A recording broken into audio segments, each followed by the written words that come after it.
Hi guys, welcome to my channel The Queen Bee. Today I am taking you guys on a kitchen tour. Here I will cover about the materials used in the making of my modular kitchen, also tips on kitchen organizing ideas explored and tried by me, and moreover what worked for me well. It's a simple budget kitchen interior yet very functional. Hope it will be helpful for you guys who are looking for kitchen interior and organizing ideas. The size of my kitchen is 8 feet by 11 feet. The wood that has been used for the carcass, that is the cabinets, is waterproof marine plywood. The shutters, that is the doors, are made up of block boards. I have chosen merino laminates of shades black currant and white. They are called tough gloss laminates. Tough gloss laminates are more durable and scratch proof compared to the high gloss alternate available in the market. I have tried to match the water purifier and the refrigerator as the same color of my kitchen cabinets. My kitchen has 3 partitions. The topmost one is to store rarely used things like big vessels and rarely used kitchen electronics. The overhead cabinets are mainly for storing regularly used groceries. The lower cabinets are for storing vessels or utensils and groceries which are used on daily basis. The entrance of my kitchen has a tall unit with an opening to place the microwave oven. The microwave oven is placed on a granite in order to sustain heat. Inside of the tall unit doesn't have any fancy indoor fittings, but still it's very functional for my kind of usage.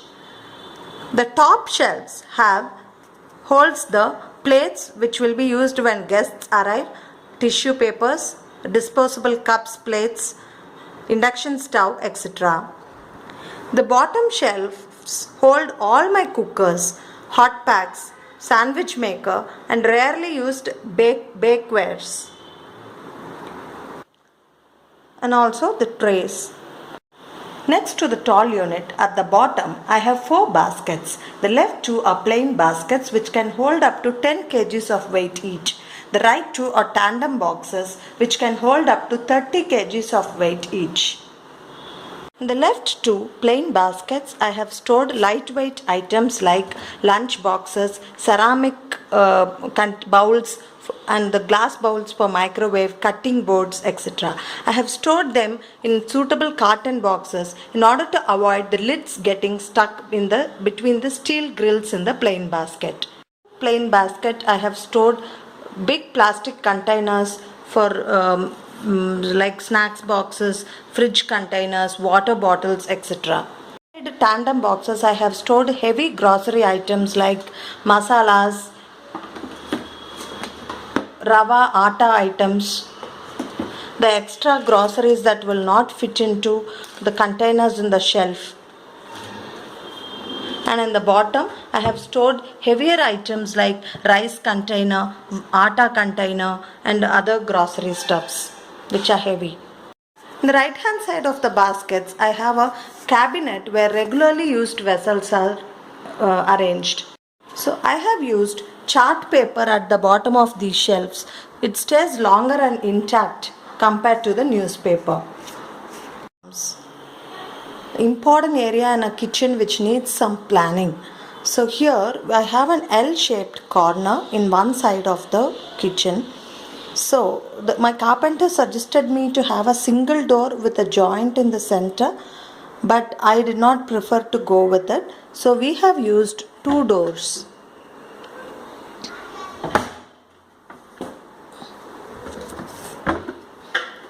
With 180-degree hinges so that the door opens wide and we can access to everything in the corner. So I did not go for any lacy Susan fitting which is costlier. I have kept it simple with a single shelf where I store my large vessels like idli maker or big pots or something.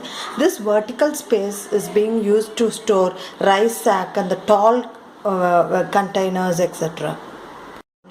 The important 3 drawers of a kitchen which is mostly placed below the gas stove.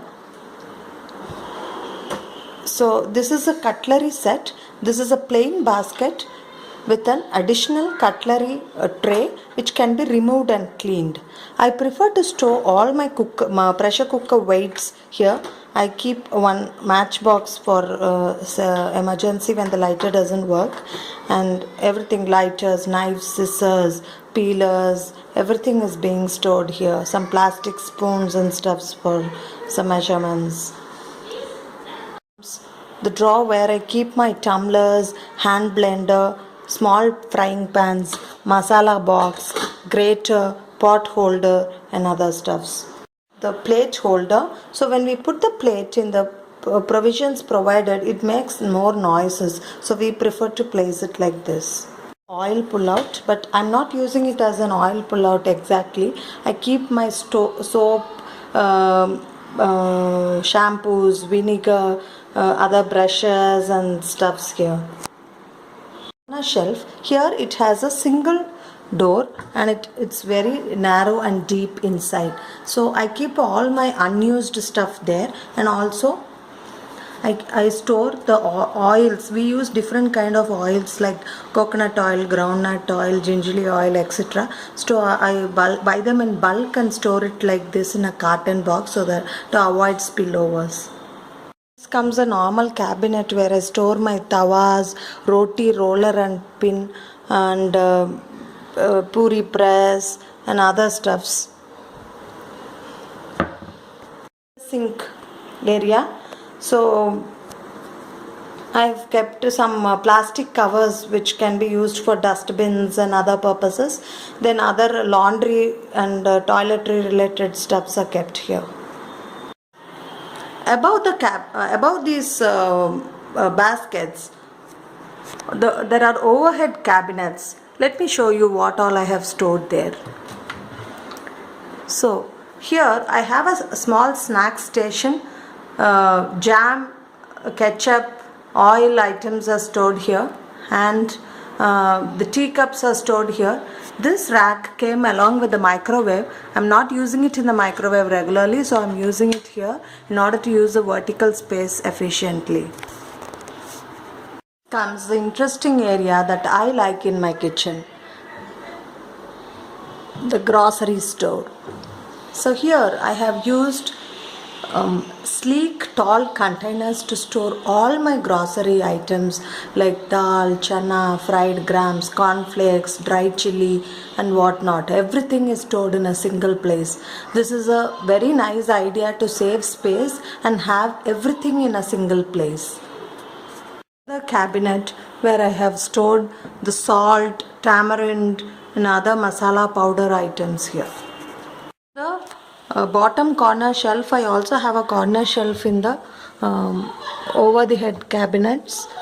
So this is a corner shelf, so I've given an L-shaped horizontal partition. So I've stored all fresh mixie jars which is not being used, like juicer jar and an additional mixie jar, my vegetable cutter and other some oil containers are put here, so which are not being currently used. I might use it in the future.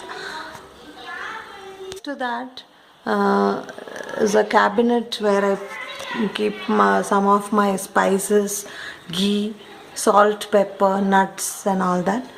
So next to that is a chimney. Also on the right hand side of the chimney also we have a cabinet where I keep coffee powder, tea powder, sugar and all that. And this is the last cabinet this side, and the other side I have a window. So I keep my mixie jars here and some decorative containers. So these one thing I want to share here is on the either side of the chimney I have this cabinets, so we have to be careful while planning. The opening should be this way for this cabinet and the opposite way this cabinet. So in many of the houses I've noticed the opening will be this side and it will not be very functional. So this has to be taken care while planning a kitchen. So it's always good to go for a 3 feet wide chimney, but since my kitchen is 8 feet by 11 feet, I couldn't go for a 3 feet chimney because the design wouldn't be symmetrical on the either side of the chimney, so I've gone for a 2 feet chimney. The kitchen, this is the door to the utility. So I have a very narrow utility where I have kept my wet grinder. Below that is the washing machine. I have a sink here and the washed vessels are kept there. Above that I have a cabinet to store the soap powder and all washing related stuffs. So separate. When the maid comes, she can just go and work in the utility. So since all main wet works are taken care in the utility, kitchen would remain neat and dry all the time. So this is my kitchen. Hope you would have liked the video. If you have liked the video, please give me a big thumbs up and don't forget to subscribe to my channel, The Queen Bee. Thank you.